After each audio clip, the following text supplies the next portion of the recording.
Hello everyone, I'm pleased to announce my new tour for 2024. Beginning in early February and running through June, Tammy and I and an assortment of special guests are going to visit 51 cities in the US.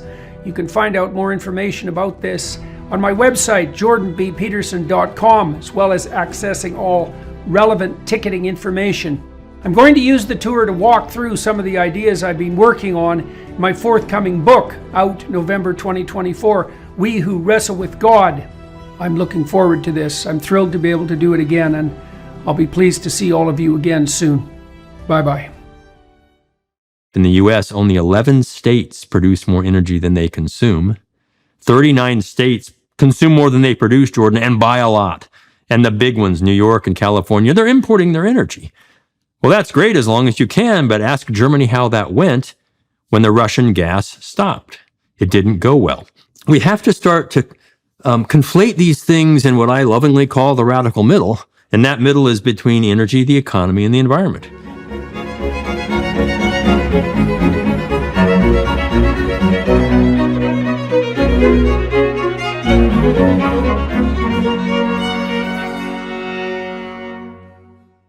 Hello everyone, I'm talking today with Dr. Scott Tinker. I met Scott at the ARC conference, Alliance for Responsible Citizenship, in London at the end of October, where he gave a very well-received talk on the nexus between energy and the environment. And it's been the most popular talk on the ARC website on YouTube, racking up about 1.2 million views as of today. And so I felt, for a variety of reasons, that it would be worth delving into Scott's thought and his background in more detail. I've had a number of people on the podcast who've talked about the energy-environment relationship, particularly as it pertains to climate, which is obviously a determining element when you're plotting forward an energy strategy. We talk a lot about the relationship between energy and the rectification of absolute privation. There's a lot of people in the world are still living hand to mouth, you might say. And a huge part of the reason for that is that they don't have access to clean, reliable, plentiful, inexpensive energy in whatever form, and are reduced to doing things like burning dung or wood if they're fortunate. The problem with that is that poor people, there's many problems with that, but one of the problems is that poor people living hand to mouth don't take a long-term view of such niceties, let's say, as environmental sustainability, which doesn't occupy the forefront of your thinking if you're trying to figure out how to scrounge around in the dirt so your children don't starve like today. And so there is evidence that working to eradicate absolute privation around the world with the provision of more inexpensive energy, for example, would simultaneously be the best possible pathway to genuine environmental sustainability, as when people become more wealthy or even a little bit wealthy, they start thinking over a long term and are more concerned with the viability of the environment, for example, or even able to conceptualize such a thing. And so we delve into that in great length, trying to flesh out what a more multidimensional view of human flourishing and environmental sustainability might be. So, Scott, the last time we saw each other was in London at the end of October, and you did a speech there, which has been extraordinarily well received. On the ARC website, Alliance for Responsible Citizenship, your speech on energy and the environment is the most popular speech. Now, I think Konstantin Kisin probably has you in total views because his speech has been distributed in other locales and has kind of gone viral in multiple places. But it was very interesting to me to see this happen because, well, that sort of thing isn't predictable. I think there's probably 30 speeches up now. And it wasn't obvious that it would be a talk on energy and environmental policy that would take the spotlight. Obviously, you did something right. I mean, it's a very well done talk technically. You know, it's very accessible and you're very engaging, and so that certainly didn't hurt. But why do you think, first of all, what did you think of the ARC conference? And also, why do you think that your speech struck a chord? It's got about 1.2 million views as of today. Yeah. Yeah, that's good. I like the art conference and I appreciate the invitation there, really do. I love the diversity of the audience representing global thinkers. That was nice. And the broad depth, Jordan, of the speakers themselves and the breadth of the topics. I didn't expect some of the things, to be candid with you. We went from faith and family all the way through to education and, of course, energy and the environment and poetry and music. It was phenomenal. So congratulations to you and the Baroness for putting together a really excellent engagement. I really enjoyed my time there. So thanks for that. Yeah, it was fun, eh? It was fun. We figure we missed one major area that I think we're going to rectify. We didn't talk about virtual identity. And I think we're going to add that as a category. So that would include discussions of digital currency, for example, et cetera, and all the potential nightmares that come along with that. But it would also cover more broadly, increasingly we have a virtual self, and it isn't obvious at all what rights that virtual self has or even who owns it in some fundamental sense. And that's actually a major problem, and it's going to get much worse. So, we'll rectify that with the next conferences. So why do you think, what is it about your speech, do you think, that struck a chord? Maybe you could outline, first of all, what you talked about, but also provide some insight into why, people have really taken it to heart. Yeah. I just have a really big family and I made them all watch it. Yeah, you must have a very big family. Look, I've been speaking on these topics for 3 decades. And it's nice to see, I think, what's happening is some of the extremes on both sides are starting to come around toward that, what I call the radical middle, and think about these things deeper than simply black and white or good and bad, believer denier kinds of dialogues that have been pushed on us. So I think that's striking a chord now. People that I've been hearing from all over the world on that speech, actually writing from every corner independently, are saying, thank you for your objectivity, your balance, for not trying to be, flamboyant or shove an opinion down our throat. Thank you for the data.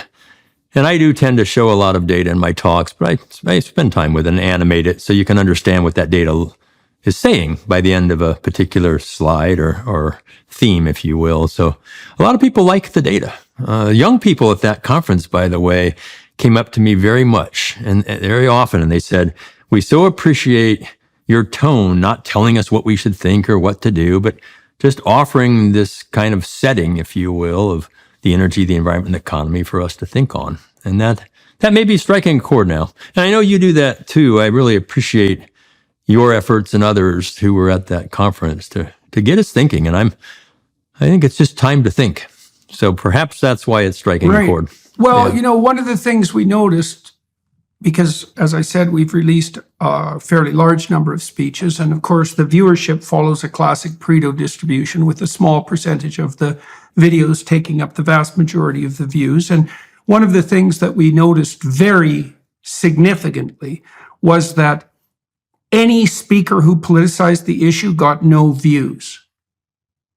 Right, so it was people who spoke 2 ways. They either spoke on first principles, so they took a more philosophical rather than a political view, and then more educational. And so I think you probably tilted more towards the educational side, although there was a philosophical aspect in your insistence that what we're always attempting to do is balance trade-offs, right? And there's a philosophical notion there that there's no perfect solution, and that many other competing goods have to be taken into account when we're trekking through something as complex as the relationship between the energy and the environment, which is an impossibly complex nexus. And so one of the things we've also learned, although we kind of knew this beforehand, but it's really been driven home, is that when we invite speakers, even if they're political figures, we're going to, first of all, focus on political speakers who can speak from first principles and do something more educational. And we're going to inform all our speakers that that's much more likely. It's much more in keeping with the ARC enterprise, and it's also much more likely to be successful.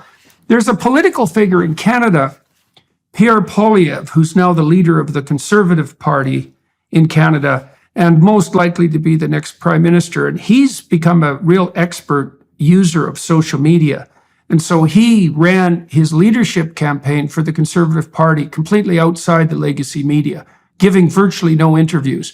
He created all his own ads, and he's done something very interesting in the last month. He's produced 2 17-minute documentaries, one on housing and one on debt, that they kind of look like PBS documentaries. You know, they have that flavor. That back when PBS wasn't a political enterprise, they have that flavor. And it seems to me, I've also found on my podcast that more political speakers, regardless of their fame, tend to attract disproportionately few views. Mm-hmm. That's interesting. So I think that people are really hungry for a different approach to problems, and one that's in keeping with what you did, which is like a serious discussion of the facts, dispassionate presentation of the facts at hand, understanding they have to be viewed through the nexus of like a multi-dimensional value hierarchy, trying to negotiate those, not claiming that the experts know what pathway forward is best. And the problem with that view is that, well, just because you're an expert on energy doesn't mean you know how to balance energy expenditures with education. Absolutely. Right? And much less healthcare and everything else that has to be taken into account. Right. So let's go to your background. Yeah. So quick comment before you go. Yeah. I speak in Canada a lot. In fact, I'll be in Toronto next week, speaking to the national. Oh, I'm there. We should have dinner. Oh, well, I'm speaking to the National Bank of Canada at their energy conference, and we're starting to see that what you just described is this desire for more depth, and I think that kind of sums it up well, particularly this younger generation of people. And I have a PBS talk show. We're recording our 5th season. And you're right, it's a little bit politically biased, but it's still the most trusted network in the US, at least, in terms of an attempt to be. And we very much do that on our show as well, is look for the multiple viewpoints. And I say this very often, Jordan, no one owns the truth. You know, we just seek it. Particularly in science. We scientists live a tortured life of always questioning everything over and over. Skepticism is part of science. And that's where I think I might have kicked off my speech, I'm recalling now, there in London. Following your lead, there was a bunch on kind of religion and faith early on, I think day one. And I talked about that a little bit. That you could define faith much better than I can. But, you know, it's a process in which maybe there's less doubt when in faith. But science is filled with doubt. Without doubt, we have no science. And I think I probably said there, you take away doubt from science, it becomes more of a religion. And that is a very dangerous path to walk down. I'll comment a bit about the issue of faith in science, and then we'll turn to who you are, so everybody's clued in about your expertise, and we'll talk more about energy and environment. So I've been thinking this through a lot. You know, when a scientist confronts a data set, he does so, or she does so, with a variety of aims in mind. Now, one of the things I saw increasingly happen in the last decades that I was in academia was that science became both politicized and subject to the demands of career. Now, I'd seen this with every graduate student, for example. There's always this terrible tension between going into the data set with an orientation towards the truth and going into the data set knowing full well that if you don't extract out from the numbers a publishable statement, that all of your efforts have been in vain and your career's on the line.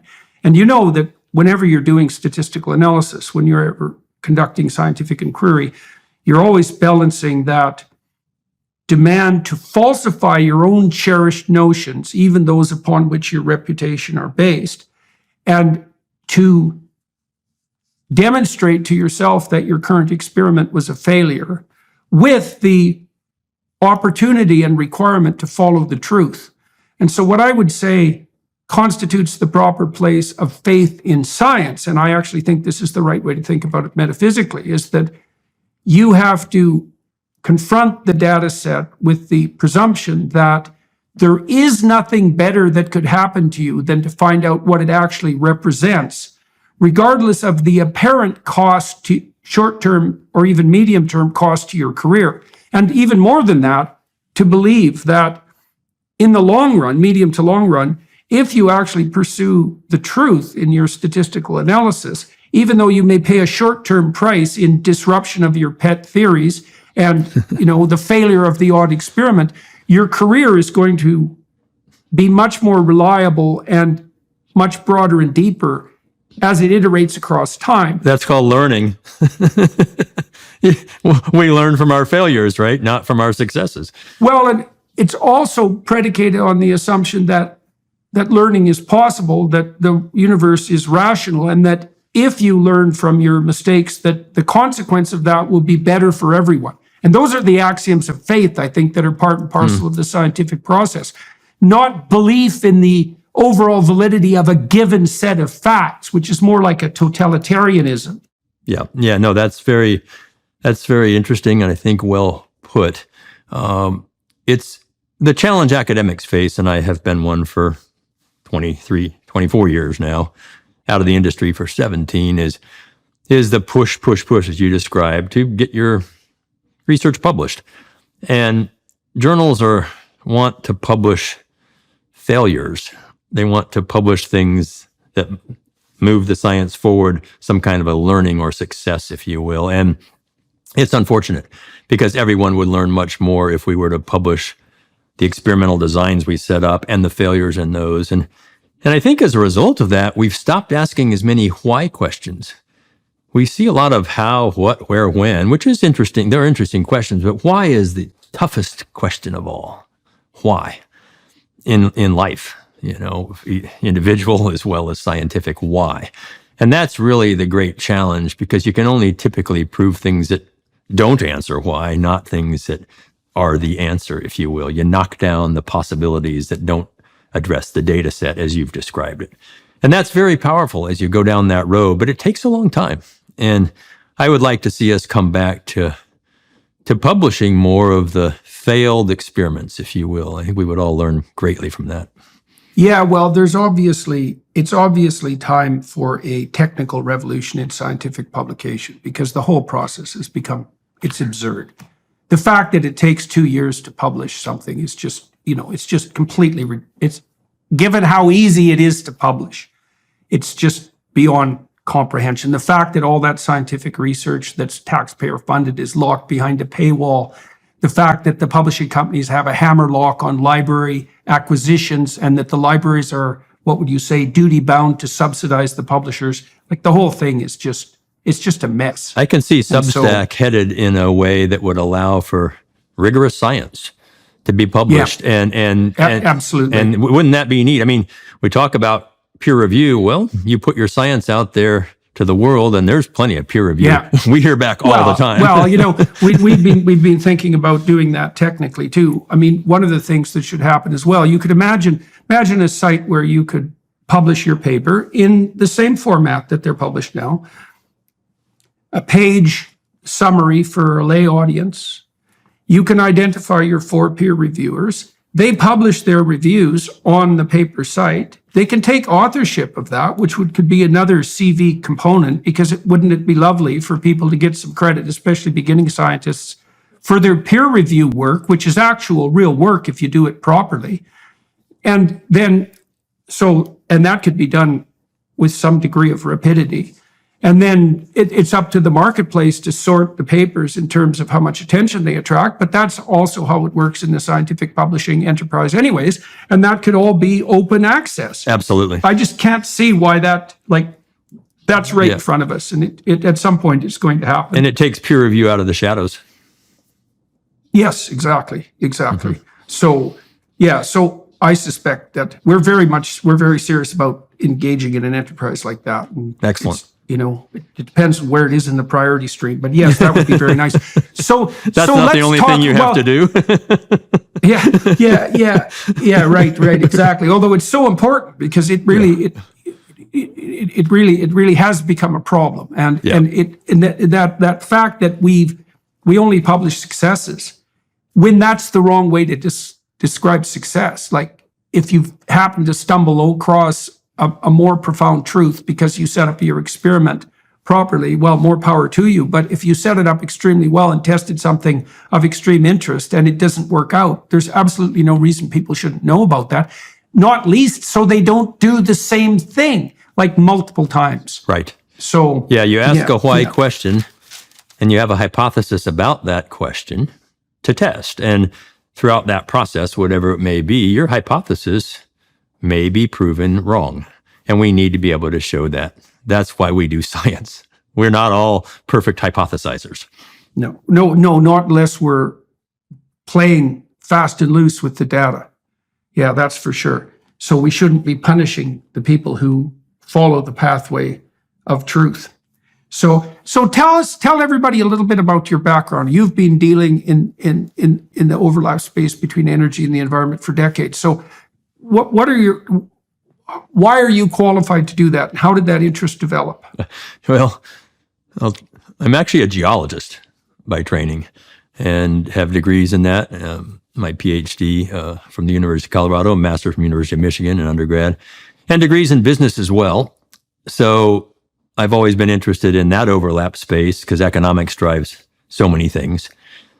And the environment is a natural piece for geologists to think about. I've spent many nights in a tent in many places in the world in the field.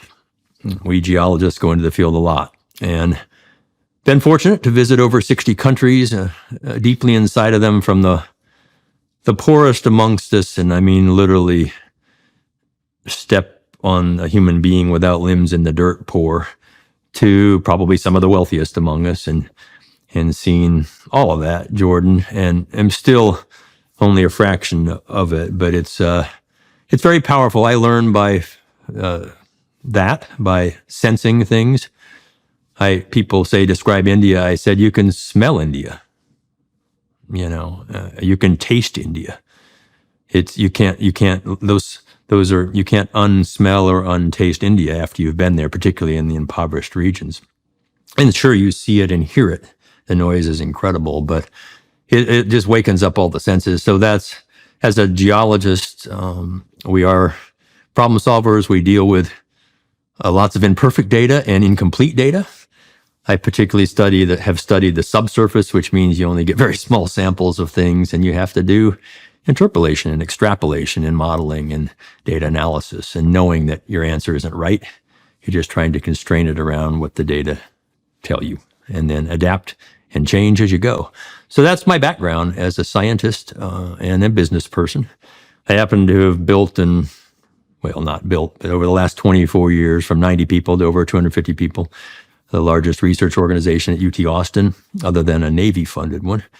And we do energy, environmental, and economic research all over the world. And half of our 250-person staff are international, not U.S.-born at least, and so very diverse and fun. Yesterday was my last day as director after 24 years. I fired myself.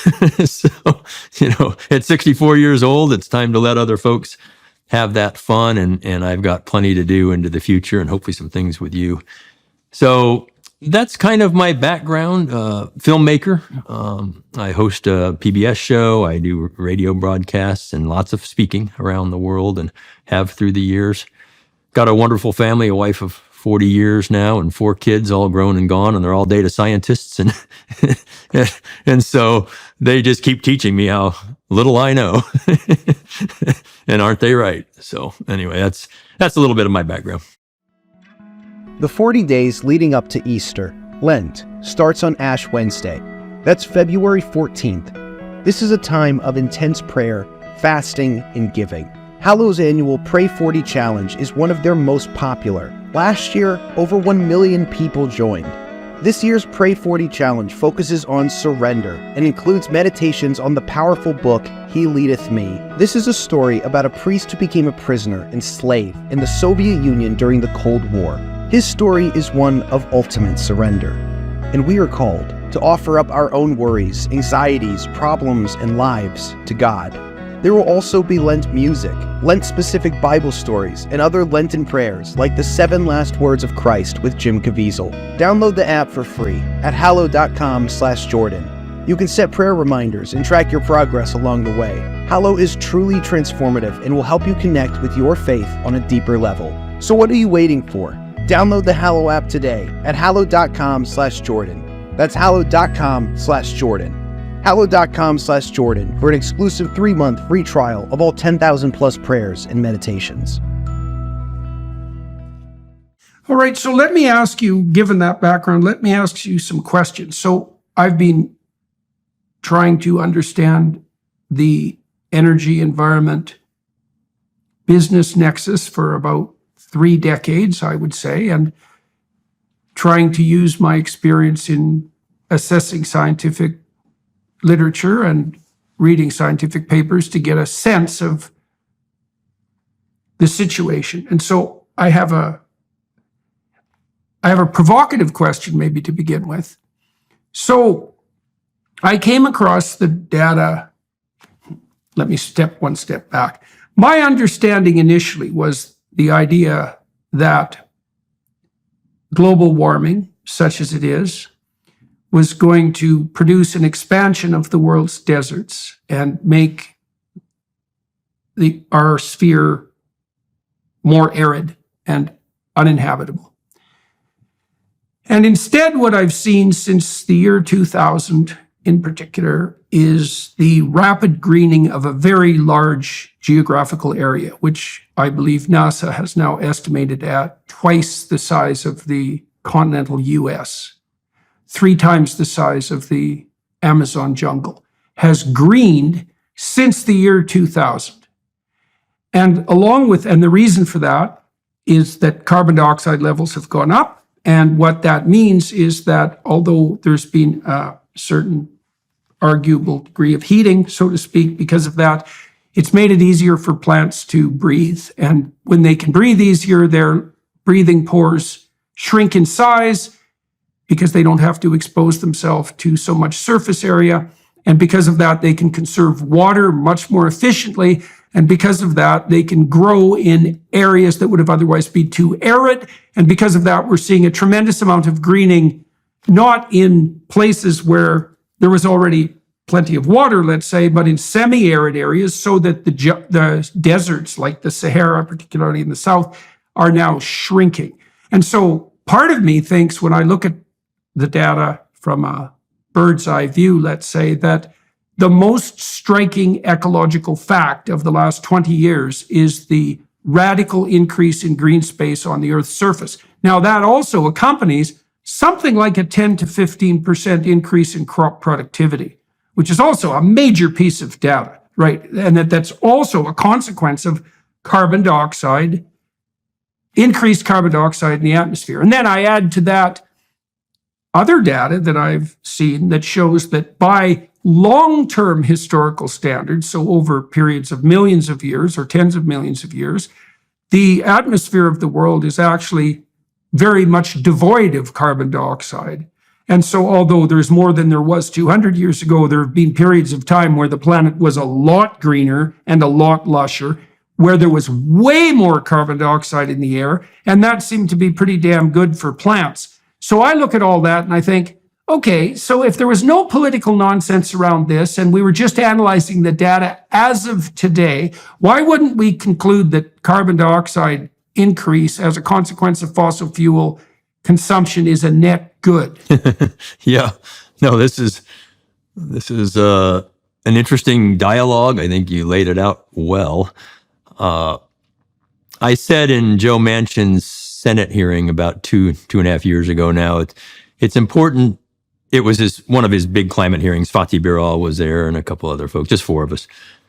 And I said it's important to be both completely factual and factually complete. And factually complete is hard, Jordan, as you know. None of us can do it. It's just, there's too much. Now, we can be completely factual. We can all have facts, and they're as well presented and known as we can. We're not trying to mislead necessarily, or maybe we are, but factual completeness is difficult. So what you outlined there, let me try to address on a couple levels as succinctly as I can. One is a geologist. Very true.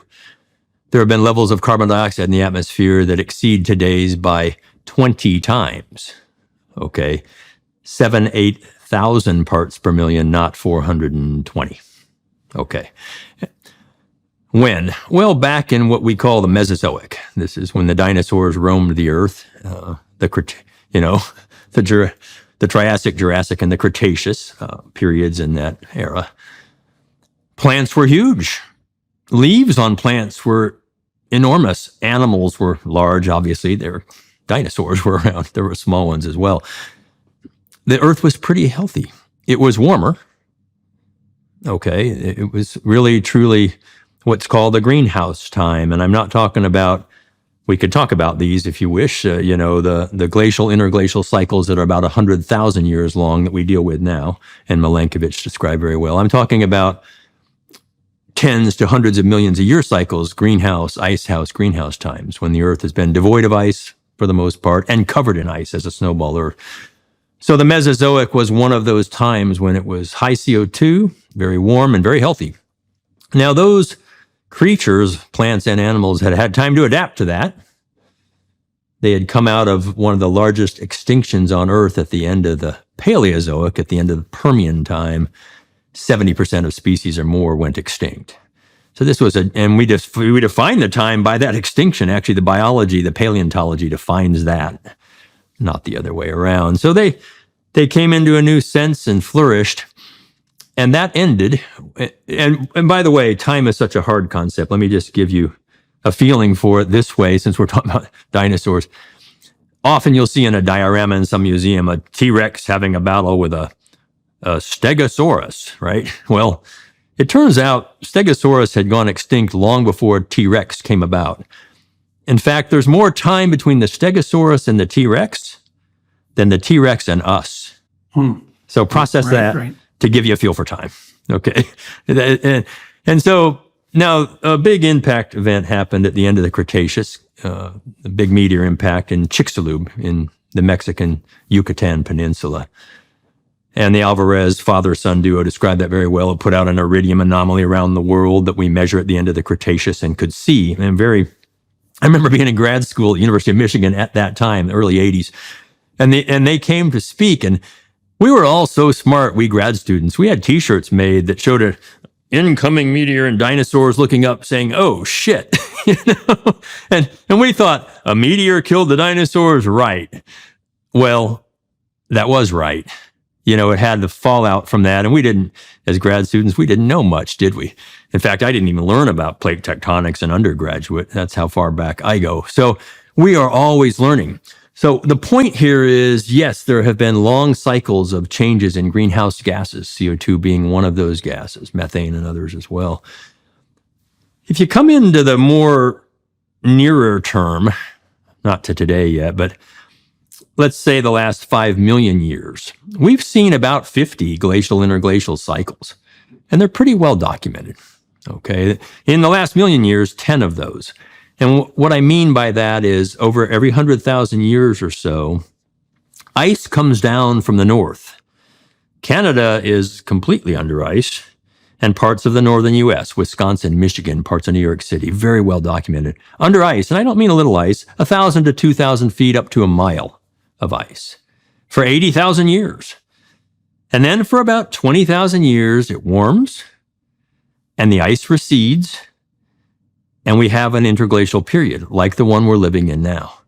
And so during that interglacial period, and it started about 18,000 years ago, we see the ice melt, which means sea level starts to rise. and I'm talking about rates like the movies. The Gulf of Mexico here in Texas was over 300 feet lower than it is today, just 20,000 years ago. And it started to rise 1 to 2 centimeters a year.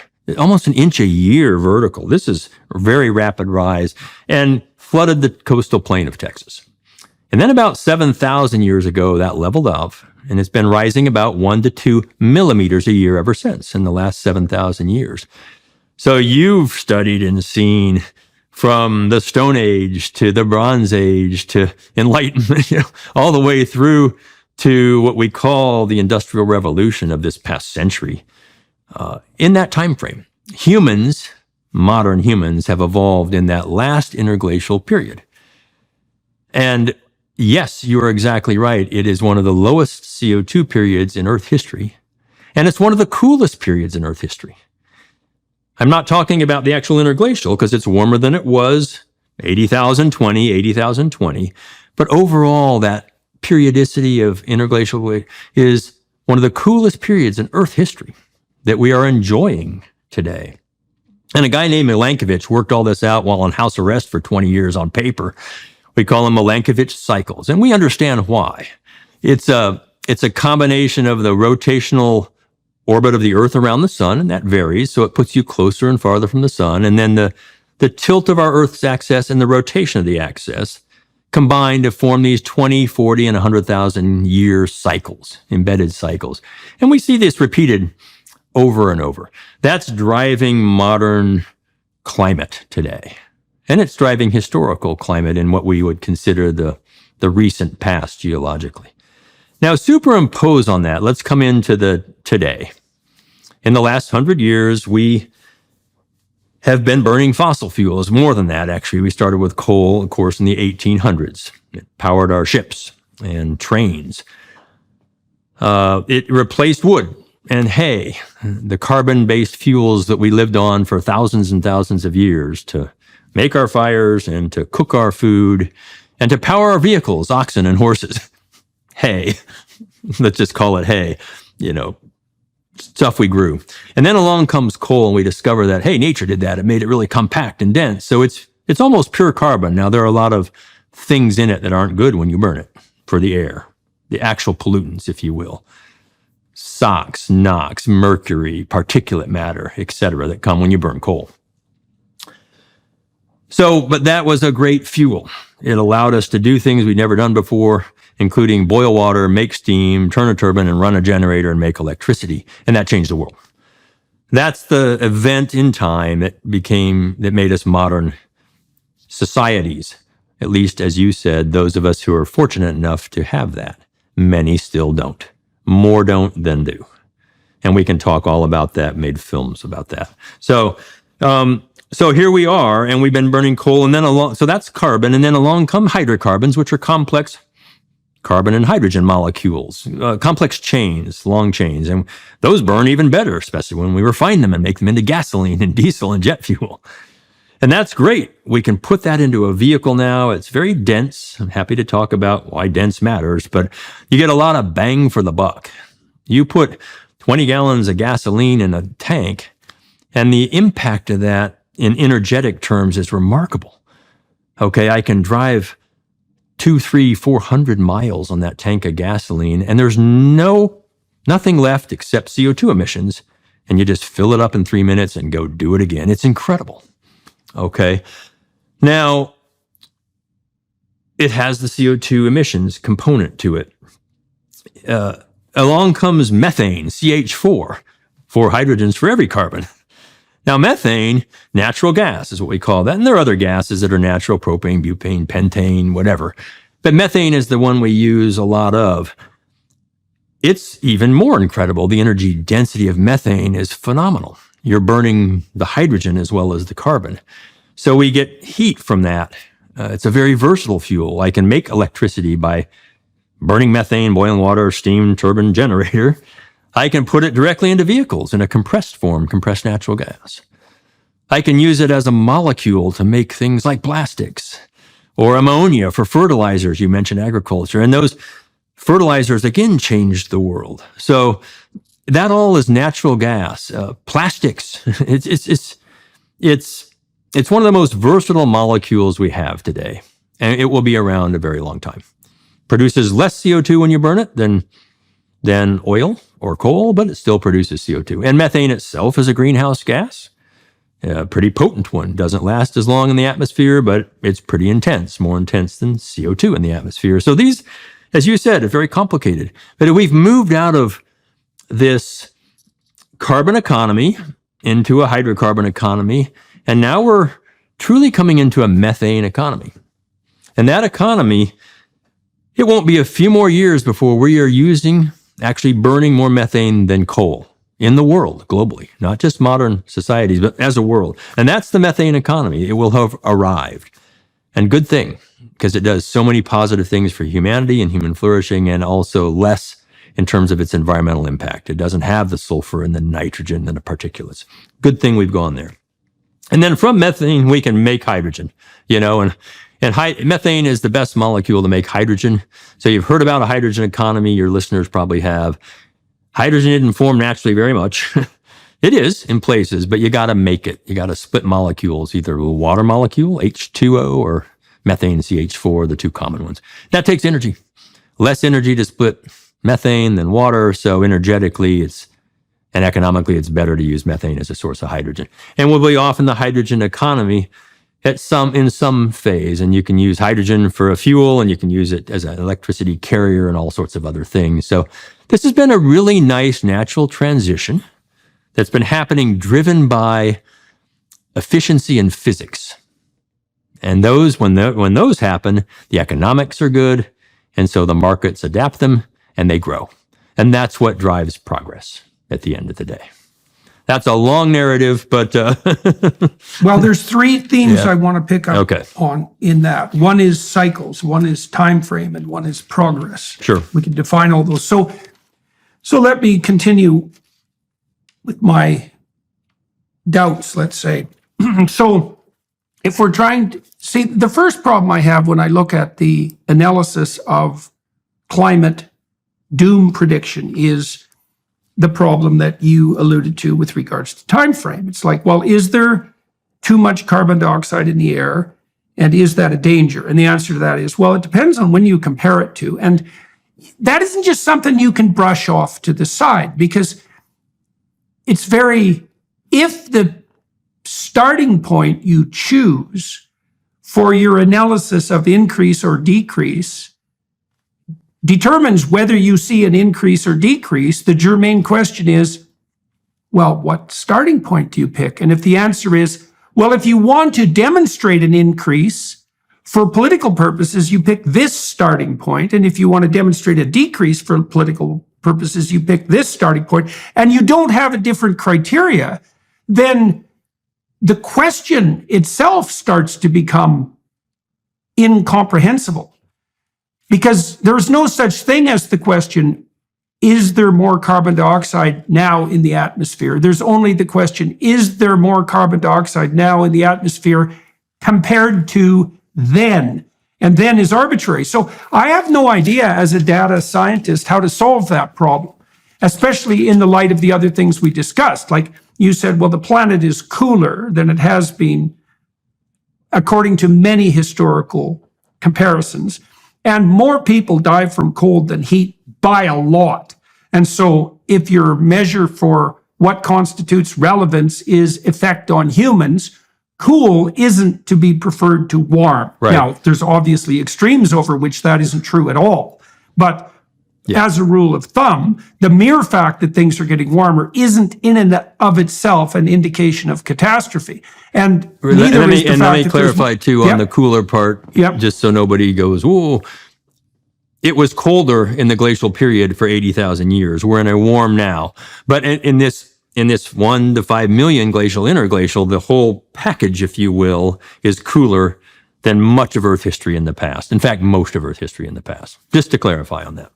Okay. So let me add another wrinkle and tell me what you think about this. So when I first started to study the sorts of things that we're describing now, I was also curious about the relationship between economic development and environmental consciousness, let's say. That would be attitudes and actions that are associated with some concern about the medium to long-term viability of the environment. And one of the things I discovered very quickly, which I think is just an economic truism as far as I can tell, is that if you're so damn poverty-stricken that your fundamental concern is whether or not you're going to have lunch for your children, then the probability that you're going to spend a second thinking about the medium to long-term viability of the general environment is zero. And so one of the things you see reliably in economic analysis is that if you can get people up above $5,000 per year in GDP production, then they start to take a medium to long-term view of environmental sustainability. And we could define sustainability perhaps as something like they're concerned that the planetary resources that they hypothetically enjoy now are likely to be there for their children, their grandchildren, and perhaps even their great-grandchildren. So the time frame starts to expand. And so the rule is something like, with increased luxury, let's say, or even enough food, which isn't exactly a luxury, your time frame of analysis expands. And if you are actually concerned about transforming human beings into a species that optimized its medium to long-term commitments, it looked to me like there's nothing you could do that would be more effective in that aim than making sure that the bottom 2 billion people aren't scrabbling around in the dirt so desperately that they're willing to burn tomorrow to ensure survival today. And then that there's a corollary to that, which is, okay, that means that absolute privation is perhaps the fundamental environmental concern, if this psychology of long-term view is correct.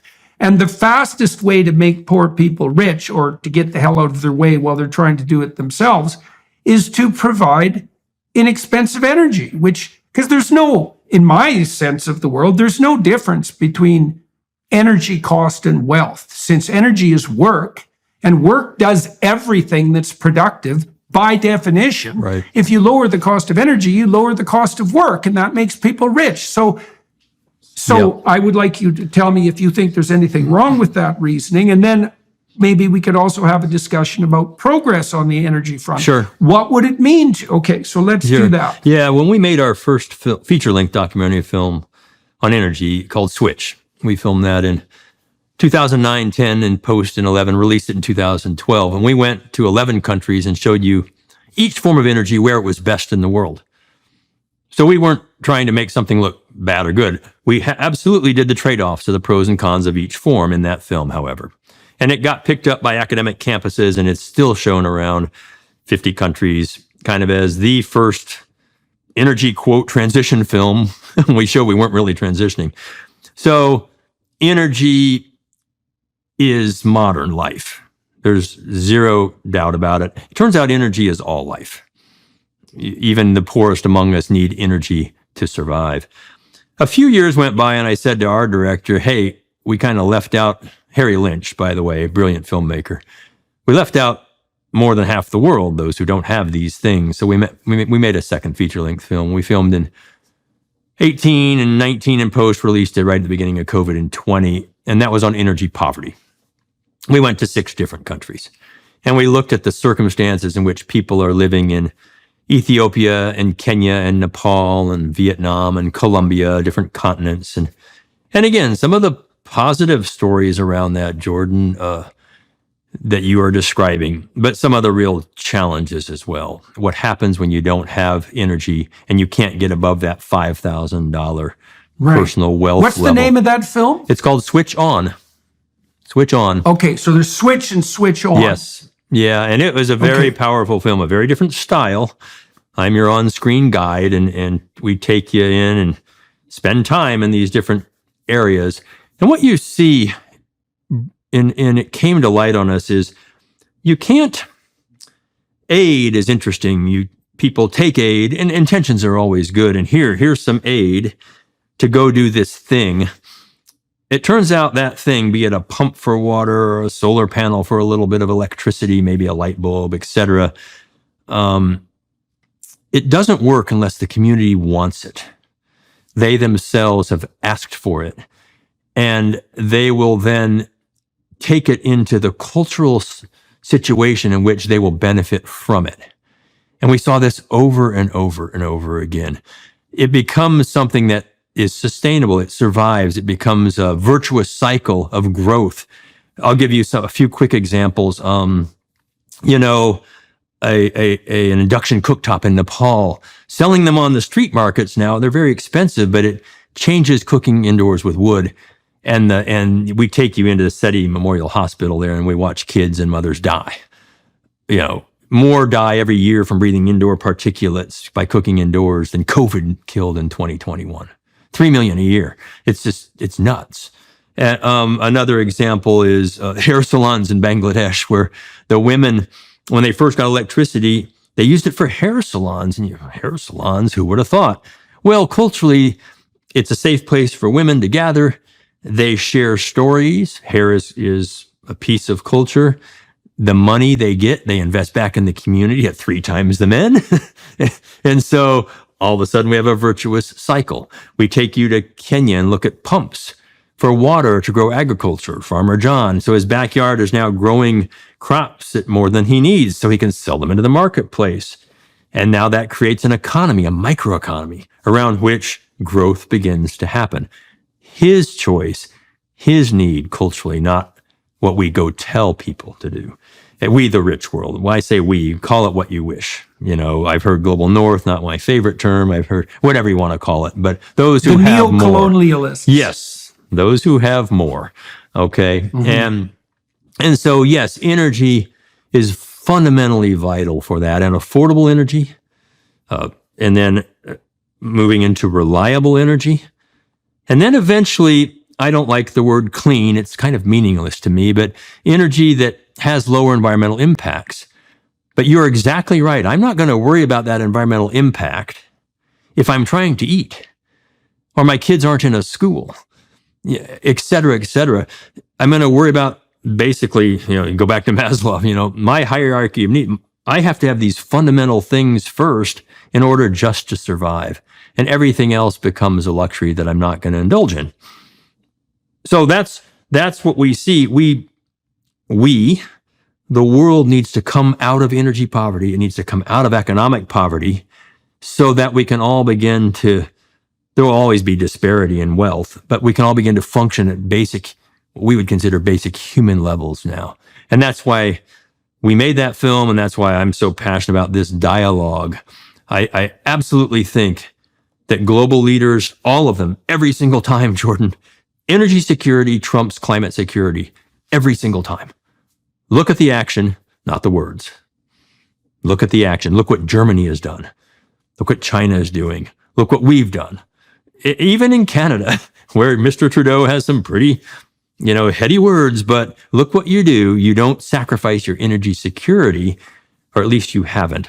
Now we're starting to see... Not so far. Not so far. And we're seeing circumstances, even in the U.S. now, in California and in New York and other places, where they're starting to get toward the edge of sacrificing energy security.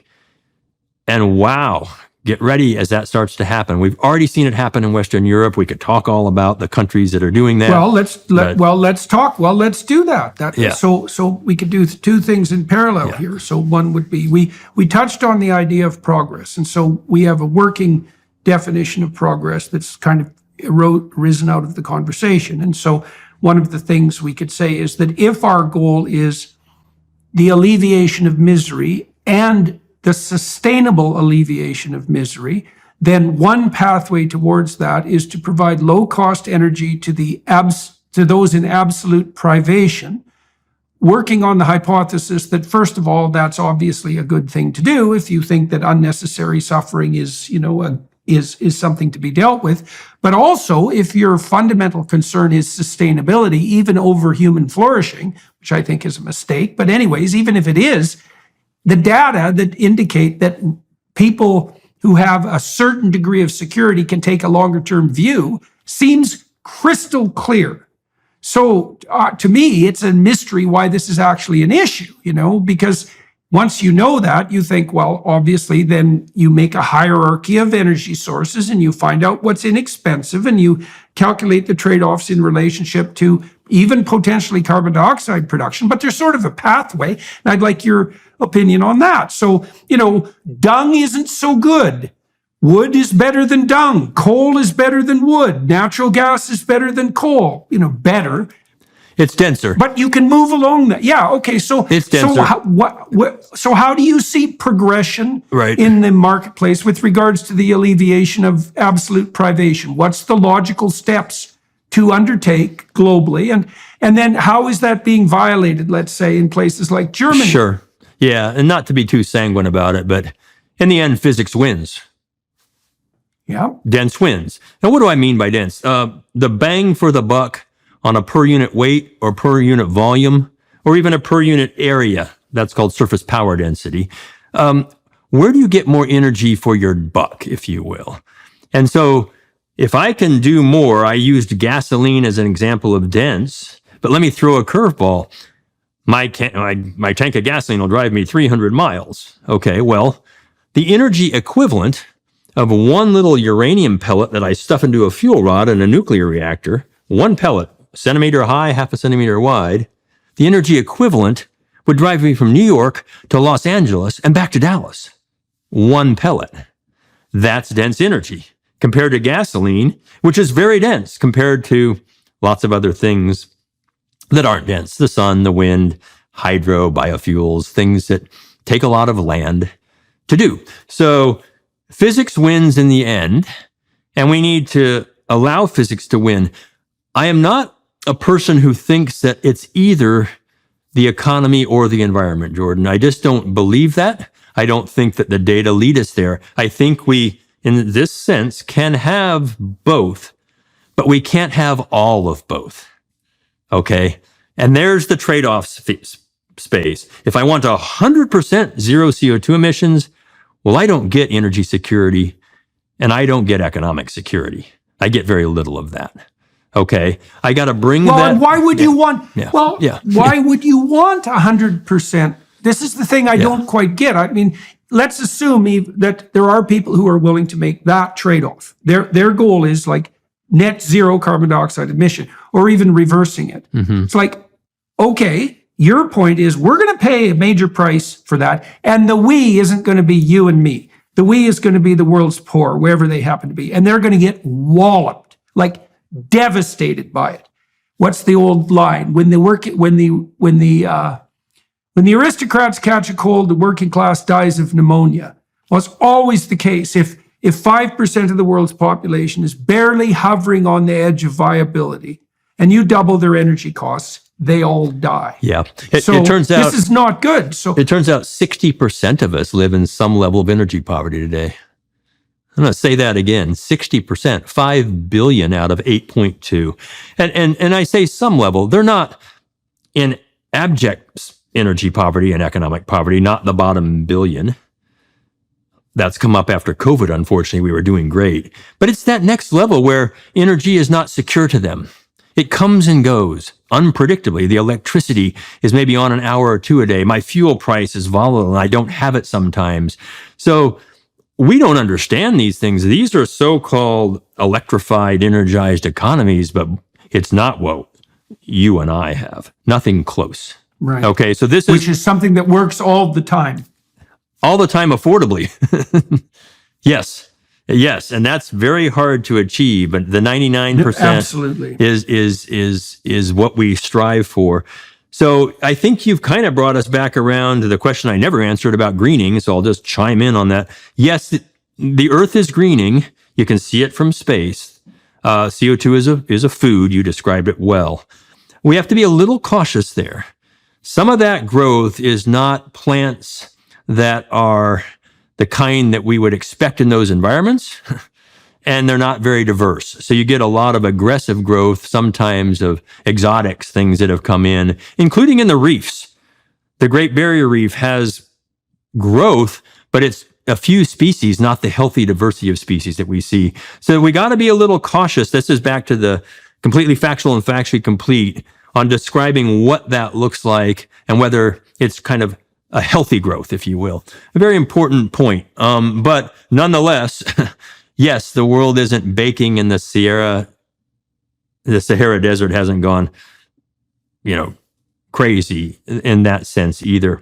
But I come back to kind of that trajectory of energy then. Fortunately, we can address the emissions with dense energy. Okay? Maybe we're lucky, maybe it's not a coincidence, but methane, CH4, hydrogen, nuclear, uranium and thorium being used as a heat source to boil water, make steam, turn a turbine, run a generator. That's fission. the fusion side of the equation, which is getting closer. I used to smile, but it's getting closer, and I'm not a nuclear physicist.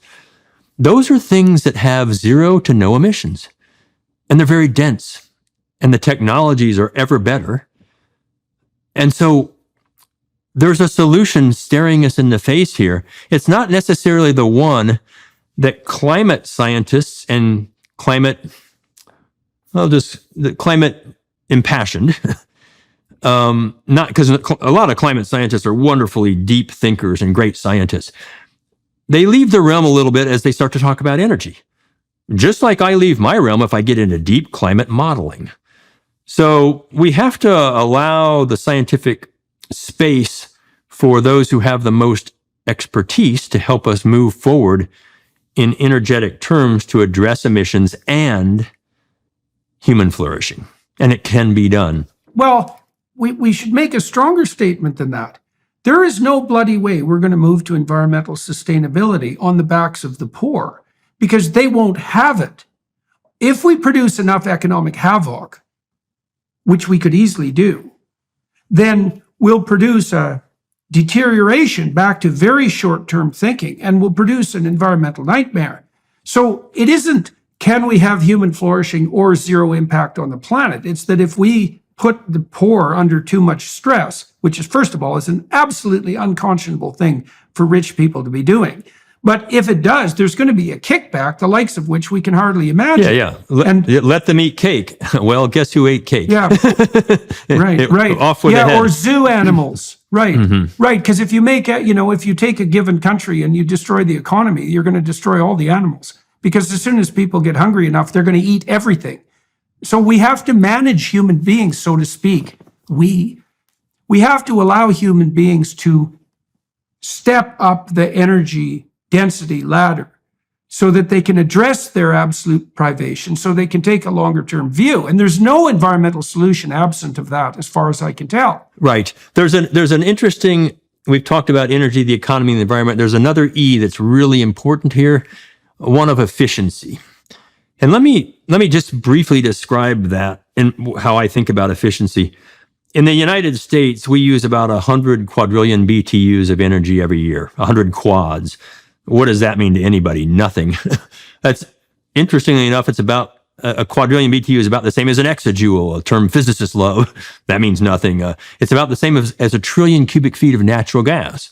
Maybe we're getting a little closer into the space. People start to understand. It's a lot of energy, 100 quads. Primary energy comes into our system. We use it for residential, commercial, industrial, and transportation reasons. That's how we use energy. Heat and cool things and move ourselves around, okay? The 100 quads comes in, Jordan. Guess what? Only 1/3 of that does useful work. 2/3 of that is wasted. Mostly as heat and other things. It doesn't do anything useful. So we have a lot of low-hanging fruit in that space. Even if we could go to 50% does useful work, think of that. That adds another 17 quads of energy without adding any more primary in. So there's an incredible opportunity here as the world begins to lift itself from poverty and the modern world continues to stay healthy, to do more with less. I'm not changing my lifestyle, and those who need to change your lifestyle can, but we can all do more with less. We can become a lot more efficient in how we use energy. And that's how we ended our very first film. When you end a film, it's with the last thing you want them to remember was on just personal efficiency things. It's not rocket science. These are simple things we can all do. And I'm not saying, go to austerity measures and turn off your heating in the wintertime. Not at all. Quite the opposite. Just simple things we can all do. And so that's a very important piece of this overall equation. And I think the opportunity to waste less as the world begins to modernize is there. It's ripe for the taking. That's one of the things we, the modern societies, can transport to developing and developed and emerging economies is efficiency as they gain energy. Yeah, well, it makes sense to me that as the developing countries develop, they're going to start with technologies that to some degree we have superseded, right? So you see this, for example, with China's hyper reliance on cheap coal, and some of which is provided by the Australia that won't burn coal themselves. Now, I know coal produces a fair bit of particulate matter, but it doesn't really matter where the carbon dioxide is produced because it turns out that we all share the same atmosphere. So the Chinese and the Indians in particular, and those are the most populous countries, and the same thing's going to happen in Nigeria at some point because it's going to be the world's most populous country by the year 2100. They're going to step up the energy density ladder, and it would make a certain amount of sense that the developed countries, I mean, China can obviously do this to some degree by themselves, are going to turn increasingly to sources of extremely high density like nuclear sources. But then I see these weird inversions where countries like Germany and states like California have decided, well, the next right thing to do in the progression towards a sustainable economy is to shut down the nuclear reactors. And then in Germany, they burn lignite coal, which is high particulate, high carbon dioxide, as a consequence, at least a partial consequence, of shutting down their nuclear reactors. And so when I see that, I think, well, what the hell's going on? Like, there is no standpoint from which that makes sense. So No, there isn't. What are the impediments? What do you think, like, what's the proper pathway forward in your estimation? And what are the impediments to that at the moment? Boy, there's a lot here to unpack. I'll try to be brief. We have lignite in Texas. We call it black dirt. You know, it's hardly coal. It's not anthracite by any means or other forms of coal. So Germany has that. They increased their coal production 13% when they shut down their nuclear reactors. And climate scientists were aghast, and they should be. That was crazy. Okay. There's a cultural component to Germany's fear or aversion to nuclear power. I don't fully understand it. France, on the other hand, about the same size, etc., has a nuclear fleet. They needed it, so they didn't have options, so they built their nuclear fleet. It doesn't make sense. You can't make logical sense of that. That's a cultural human thing in Germany and other parts of the world.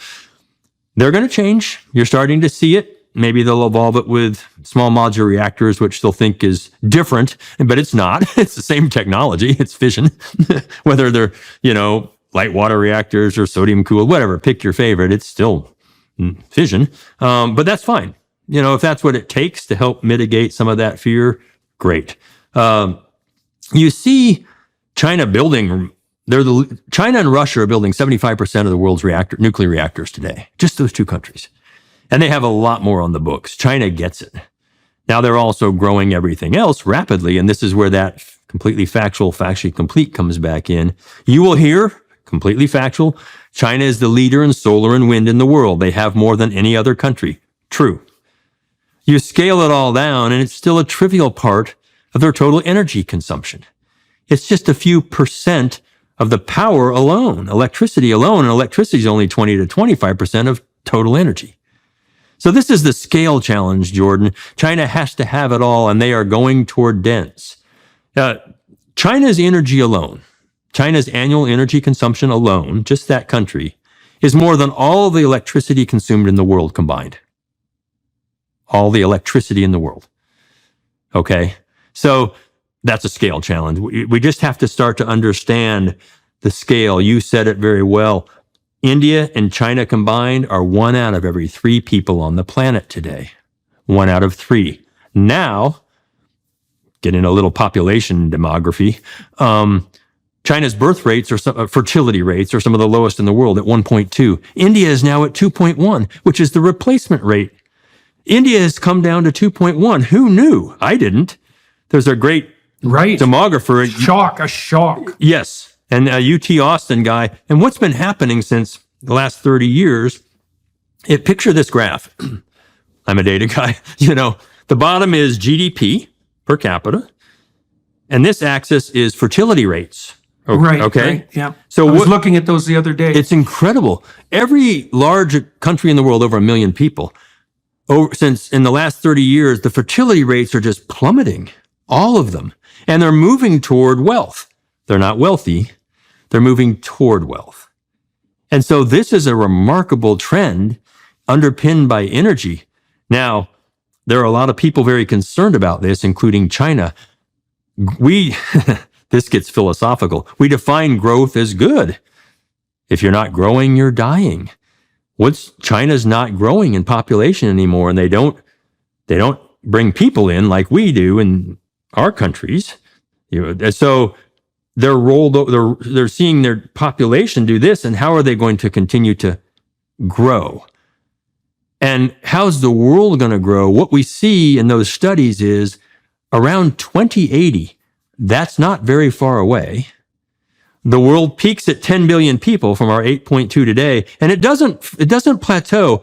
It plummets back down. Right. It plummets. Well, so you've added another interesting and counterproductive observation. So even if you were concerned about human impact, Yes. let's say, if that was your primary concern, was human impact on the biosphere, no matter how that was measured, your logical steps forward would be to make the poor rich as fast as possible, not least because that is by far the most effective method of population control we've ever invented. As you pointed out, it's absolutely staggering. Step in one. some countries. Yeah, step one. Yes, well, and so now I would say, as you've already intimated, that the fact that fertility rates have declined so precipitously is going to become a problem in and of itself. But we can leave that aside. We can especially leave that aside if we're concerned about human impact on the planet, because we would recognize that as a net good.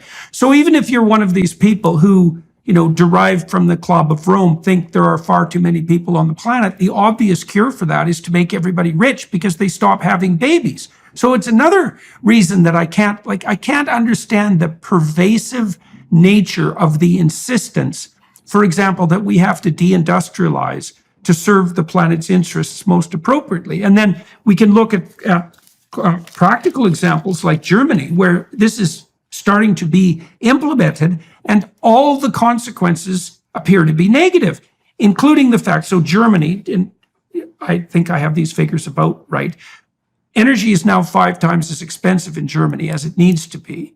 But it's also far dirtier, it's more unreliable, and it's more dependent on dictators to provide. Like, in whose interest, even hypothetical, is any of that? It isn't serving the green agenda in the least. Quite the contrary. Well, maybe it's in the interest of, you use the word dictators, autocrats. Yeah. Well, maybe short term. Okay. It keeps me elected. Yeah, well, it seems to be keeping people elected in places like Germany. Of course, all the farmers are having a short circuit in Germany at the moment, and that didn't go so well for the Dutch authorities. That's obviously. Right. Yellow vests in France. You had the truckers in Canada. I mean, people are starting to speak, and they're starting to speak wisely. People, I think you and I both believe that the markets are very wise and very smart. They get it. People, we understand, the markets understand these things. It may not be quite as quick as some would like, but your fundamental question, and I think you're not confused, because I don't think you're confused about too much personally, but your fundamental question is a very real one. How can we make energy more expensive? We're starting to deindustrialize. We're seeing companies and industries leave. We're increasing the cost and the burden on the poorest amongst us. That's regressive in economic terms. It doesn't help the environment because the rich can actually afford to buy these things from other places, import energy. And again, another quick fact, in the US, only 11 states produce more energy than they consume. 39 states consume more than they produce, Jordan, and buy a lot. And the big ones, New York and California, they're importing their energy. Well, that's great as long as you can, but ask Germany how that went when the Russian gas stopped. It didn't go well. And so we have to start to conflate these things in what I lovingly call the radical middle, and have for a couple of decades. We got to put these in there, and there's nothing glamorous about the radical middle. It's brutal. There's data and there's compromise, and I'm not always right, but it's where the big challenges lie. And that middle is between energy, the economy, and the environment.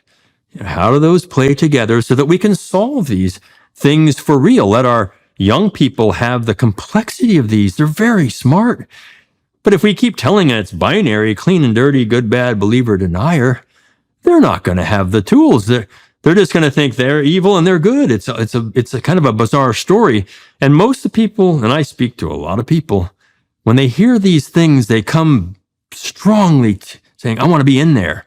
I didn't get it, hadn't learned all that, hadn't heard. I want to be part of that complex equation and help to address these things for real. So what you're doing matters a lot. Communicating. Well, some of what's happening so imagine the attraction of that binary system is twofold. Okay. So the first is that it's very straightforward and simple. Industrialization has environmental costs, therefore industrialization is the problem. Okay, so once you've identified that, you don't have to think anymore. You just have to be against industrialization. So that solves a lot of technical problems. And that reduces entropy. It reduces complexity, at least in the short term. But then there's an additional psychological component that's unbelievably powerful. And I think the radicals, particularly on the environmental left, have been very good at falling prey to and capitalizing on this. So the developmental psychologist Jean Piaget pointed out that in a fairly large subset of adolescents, those who are maybe further along the cognitive distribution, so a little bit of intellectual horsepower to spare, they go through what he described as a messianic phase in late adolescence. And what that would mean anthropologically is that there's going to be a subset of bright kids who they removed themselves from dependency on their parents. They've socialized themselves into the peer group, but now they're looking to take their place in the broader world, conceptually and practically. And there's a philosophical element to that. And the philosophical element, and this is the messianic part, is that they want to act ethically and do well at the highest level of striving. And so what we're offering them in our culture is the chance to play hero on the environmental preservation front. And so that satisfies that need, which is a real need, but it also does it in a very false way and this is one of its attractions. Just like you can oversimplify the industrialization issue, industrialization is bad and all human impact on the planet is to be eschewed. You can simplify the moral issue, which is now if you're on the side of the planet, you're good and your moral duty has been done. Now that's absurd, but the thing is that people, let's say like you, who are promoting the radical middle, haven't elucidated a vision that's as compelling on the psychological side with regards to the fulfillment of that deep metaphysical need as the environmentalists who offer young people the opportunity to be planetary saviors just by waving around a placard.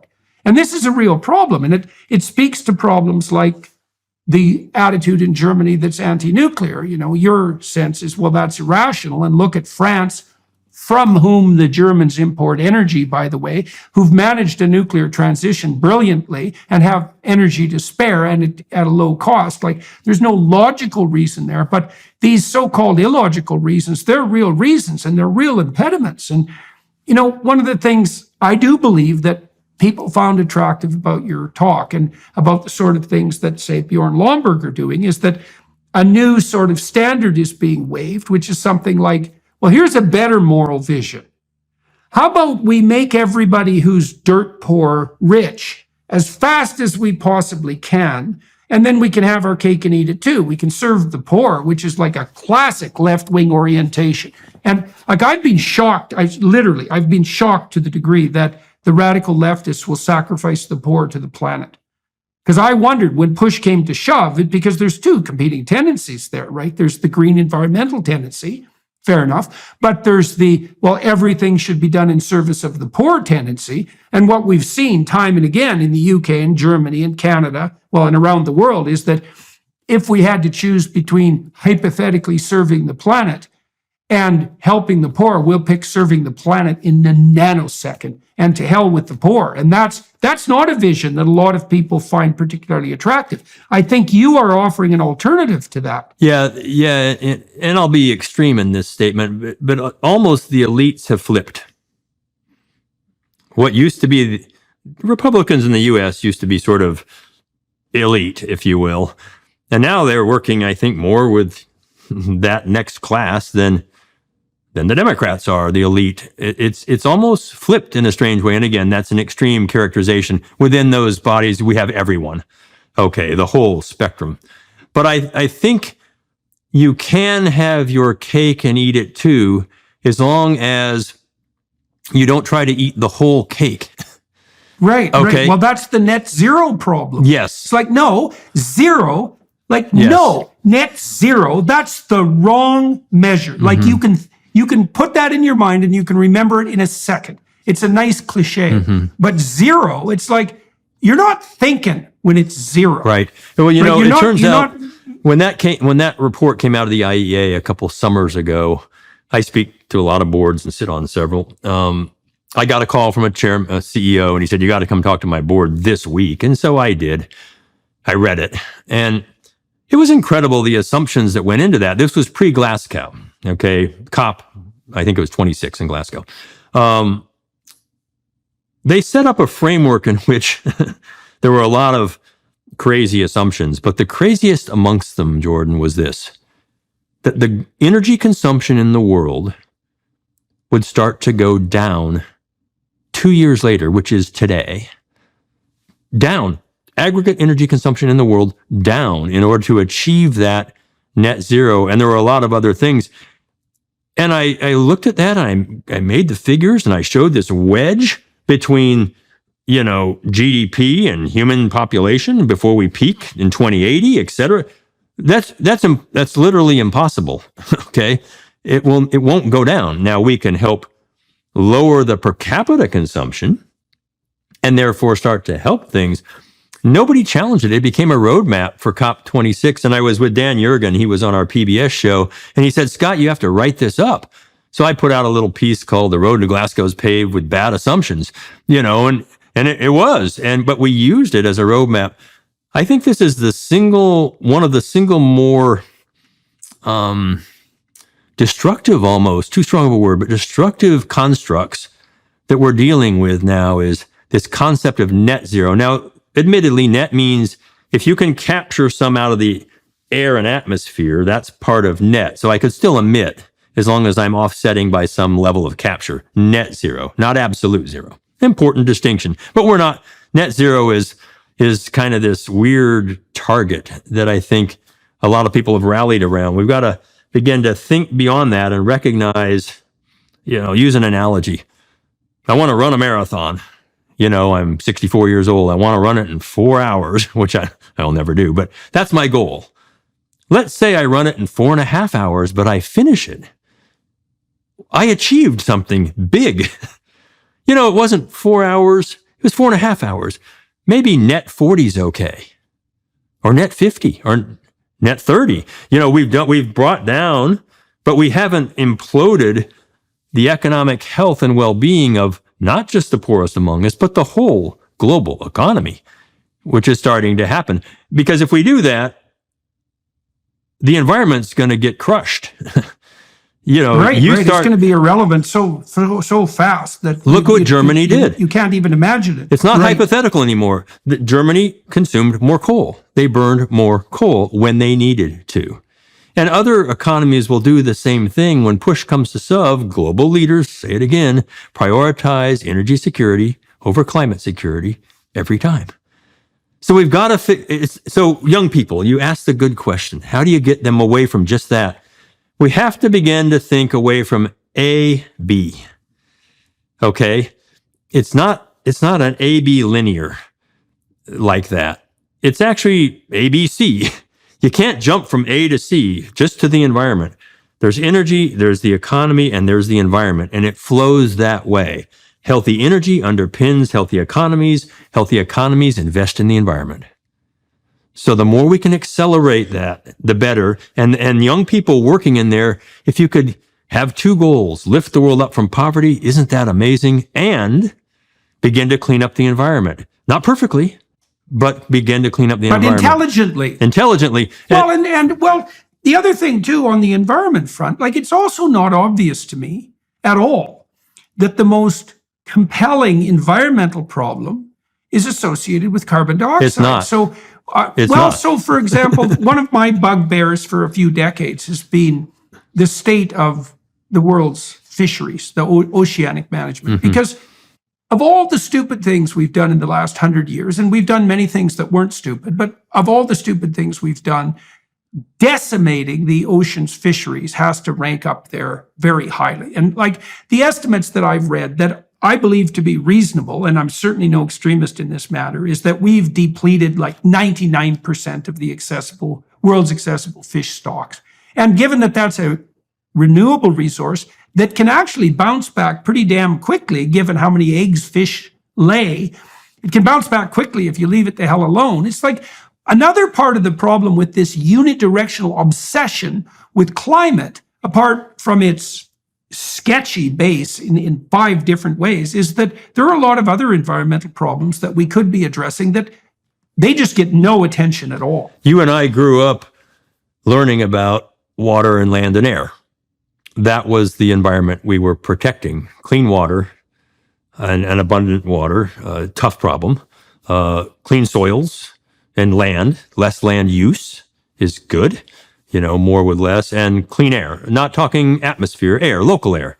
So the land, the air, and the water are 3 of the 4 components of the environment, and the atmosphere is a 4th. Those are not just interchangeable, they're interconnected. So if I start to put, for example, in place something that has no emissions, but consumes a lot of the Earth's land, solar farm, okay, large wind farms. I just drove through the Texas Panhandle recently. You can't do it without seeing wind turbines. Doesn't consume all the land, but they're everywhere. Low density forms of energy use a lot of land to collect energy so that it can get it dense enough and abundant enough for us to use. I go beyond that and say, to get to those wind turbines, which are composites and copper and lots of other precious resources, and solar panels, which have lots of metals in them and other, polysilicates, batteries to back them up, an extreme amount of metals, just the amount of mining. And look, I'm a geologist. I don't mind mining. Doesn't bug me, because I know we mine everything we don't grow. But I can also tell you the amount of mining that it's going to take to produce enough energy collectors in that system is incredible. So we're talking about not just land, but water, mining. I've asked audiences every time I speak, Jordan, I speak to about 20, 30,000 people live a year. How many think mining's green? And never has a hand gone up. Never. Because it's not. We can make it better, but it's not green. So when you start to think about the earth in that holistic sense, with climate being one component of it, this is another thing we have to balance the trade-offs between the land, the air, the water, and the atmosphere. And it's messy. It's not perfect. We have to get away from this idea of nirvana, perfection. If we could just get rid of CO2 in the atmosphere, no, it won't go that way. So one of the reasons that at this art conference, we had a lot of music. And there was a reason for that. I mean, we wanted to make the conference beautiful, and we wanted to give people a breather from purely semantic discussion. But there's another reason that's deeper than that, and it has to do with the meaning of music per se. You talk about trade-offs, but there's a positive way of describing what you're getting at with regard to trade-offs. So what you see in music is a harmony between competing forces. And the beauty of music is the balance of that cooperation and competition across some span of time, right? It's a melody of interweaving patterns. And you know that if you're somewhere where things are going well, that there are many competing forces that are harmoniously balanced. And there's an intrinsic beauty to that. And when you talk about trade-offs, there's an implicit pessimism in it that there's going to be costs. But there's another view that we tried to put forward in the art conference, which is that if we get the balance between the multiple requirements for life optimized, that there's an intrinsic beauty in that, and that's the right target. And so it's not exactly trade-off. It's not trade-off. It's multidimensional optimization. Now, it's more complex, as you said, because it's multidimensional, you can't say that if we get to 100% on axis A, we've now established the kingdom of God. It's like, well, it's 70% on axis A and 65% on axis B. But there is a genuine harmony and goal there. Yes. And that's the kind of higher order goal that positively posited could be attractive to young people, for example, who become hyper concerned morally about the planet. Absolutely. Right. And so I know you're being hard headed when you talk about trade-offs, but well, like, if you have a family, you're not trading off exactly between the kids. Yeah, well, I definitely mean? love one of my 4 kids better than the other 3. I just don't tell them which one. Well, right, exactly. But I use a ternary diagram for this concept. And in a triangle diagram, everything has to sum. It's 100% on one corner. As I move away from that corner, I'm picking up components of the other thing. But everything sums to 100% somewhere in there. And the reality is, in the middle, somewhere, that radical middle, is a balance between the things we're trying to do. So let's not call it a trade-off. We're not giving up one, we're balancing them. Good word that you used there. Yeah. Very powerful. Harmonizing, yeah. So your wavelength, okay, so I'm going to take your music. I got musicians for kids. But those are just wavelengths in science. And so those are wavelengths of different amplitudes and different wavelengths. And so the big bass wave comes in, and the treble wave, and a loud and a soft, but they can sound beautiful together when that music is made in that way. We've talked about the wavelengths of CO2 coming and going, of ice coming and going. Nature produces a lot of things that have those embedded cycles or waves, Jordan. That's how science of the earth works. And we can study and measure it just like music. And so finding that beautiful harmony, and by the way, the music was beautiful. I stayed on the breaks and filmed those musicians. They were just phenomenal. Is the goal. Otherwise you end up with a cacophony of sounds that are just, they're an irritant to hear, right? When you truly don't get things right, or something is just out of tune, and you can hear that pitch difference. It's like, Well, we have an instinct. We have an instinct for that balance, right? Mm-hmm. That harmonious balance. And it's also a good place, maybe, and this is a good place to close this part of the discussion. This is also why it's so important to rely on bottom-up information propagation of the sorts that can be provided by markets. It's like, so our hypothesis is, well, what we're aiming at now is a target that has to be specified multidimensionally. It can't be reduced to any given dimension. It has to be specified multidimensionally. Now, that makes it complex. So where is that target? And the first answer is, well, we don't exactly know. And the second answer is, well, we can take hints from bottom-up markets because they're the most intelligent computational devices we have. They're closest to the reality of the environment because they're made of millions of people going about their business in direct contact with their local environments. And we can allow those signals to propagate. And in that is some indication about what the appropriate harmony might be. So we see that disturbed, for example, in Germany, because the farmers have decided that the dimensionality of the solution is inappropriate in relationship to what they need. And they're throwing a spanner into the works, and that's inevitable.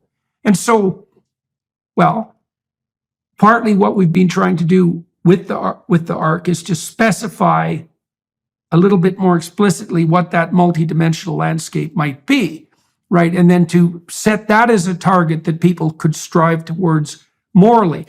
Now, it's complicated, so it's difficult to package as a story, but it does seem to me that, and there isn't anything you said today, I think, that contradicts this, is there's no reason to assume that we couldn't collectively set our minds to the amelioration of absolute privation through appropriate energy provision in a manner that would radically increase medium to long-term sustainability of the whole project. Right. I agree with that. That's not a pie-in-the-sky notion. No, I published a piece earlier this year, which I titled Net Zero Poverty. Right. And the editor changed the title, as they do. But that's the concept, is to drive. Without that, nothing else will work, Jordan. Nothing else works. Nothing else works. We have to strive for that. We, the collective, have to strive for that. And the most important dimension and we geoscientists, geologists deal with this all the time. Not that I can truly understand it, but probably have studied it more. Let's just say that is the dimension of time. And so we plot all these things, but that time dimension is so vital, because if I'm struggling to feed my family, I don't have 20 years. I don't have a year. I have now. And yes, I can think in longer terms because I'm wealthy, but it doesn't mean I'm going to act in longer terms. And we see this propagated over and over. It's not intentional hypocrisy, but it's apparent hypocrisy in what our leaders are saying and what they themselves are doing in their own personal lives. And people pick up on this. They say, look, you don't tell me what to do if you're not willing to do it in your own life. And so how do we get the whole market engaged? And I have to believe that the Greta Thunbergs of the world, and she's in her powerful voice, could help carry this story. I use her as a metaphor, a simile for the young people could carry this story of poverty and environment together. Okay. The dual challenge, if you will. So I gave a TED talk a couple years ago on this, the dual challenge, and talked a lot about how do we carry that. And so I said to them somewhere in the middle of that talk, and this was the shocker moment, as we were looking at solar panels, wind turbines, and batteries, 1,100 students in a room, and I explained where those come from, and I said, there's no renewable energy. Don't hate me, but there's no renewable energy. There's nothing renewable about mining, manufacturing, collecting, wearing out, and dumping, and doing that over and over again. That's not a renewable process. And that they digested and a long line afterwards. But this is this complexity a little bit that they're ready to go for. You know, my kids range from 33 to 23. They're ready. They're brilliant. You know, they're ready to tackle this challenge. And I know the young people in the world are as well, if they can get structured around this. So at Switch, the not-for-profit I started many years ago, we do something called a case competition. It's universities around the world, teams of 4 competing on a case competition on energy poverty. And they're multidisciplinary teams, and they have 3 weeks to try to lift real countries out of energy poverty. And this year we gave them a pair of countries to compare and contrast. And it's hard. They keep wanting each one has a volunteer mentor, very powerful, and they present in real, there's cash prizes, online presentations, and they're so empowered. But it's so hard, and they're like, there's no answer. Correct. There's a suite of possibilities as you move out into that time future, that time dimension. But you can constrain that in real ways that don't fly off into sort of physics never land, if you will. And they come away empowered. We've done this 4 years in a row, several thousand students. Let's energize them to build this core, CORPS, core of young people. And your network is incredible, to begin to take that and run with it. And let old guys like us just invest in them and say, run, go. How can we help you to address these 2 issues? That would be powerful. Well, that's an excellent place to stop, and pretty much dead on time. I think I'll probably name this Net Zero Poverty, and we'll do energy and environment, the dual challenge. That seems like a good, yeah. And so, well, thank you very much for talking to me today, and to everyone who's listening and watching, and for walking through these problems. It's so interesting, because to me, when I started to study these problems more deeply, all that it did was make me much more radically optimistic. Because what I discovered was, I see. So the solution to energy and environmental sustainability is the eradication of absolute poverty. Well, that's a good deal. Why would we be upset about that? You couldn't possibly imagine a more positive solution to that suite of problems. No more heart-rending privation, and the propagation of a much more long-term view of sustainability around the world. Well, that's a damn good deal. So I think your talk at ARC, went some ways, and all the work you've done has gone some ways to making that a more real possibility. And we'll hope that that's the direction that prevails as we move forward in this new year. Jordan, it's been a privilege to be on with you, and thanks for the invitation, and thanks for all the work you do. Yeah, my pleasure. My pleasure. So thank you to everybody watching and listening. And this is the first podcast I've done in the new year. So happy new year to all of you. And thank you to the Daily Wire Plus crew for making this possible. I'm going to continue this conversation on the Daily Wire Plus side. I'm going to talk a little bit about the origin of these ideas. I think that's what we'll delve into. And also where you see them going in the future practically, and how that might be facilitated by this ARC enterprise. And so for those of you who are inclined, join us on the Daily Wire Plus side. And otherwise, thank you very much for your time and attention today. And thanks again, sir. Very interesting. Thanks.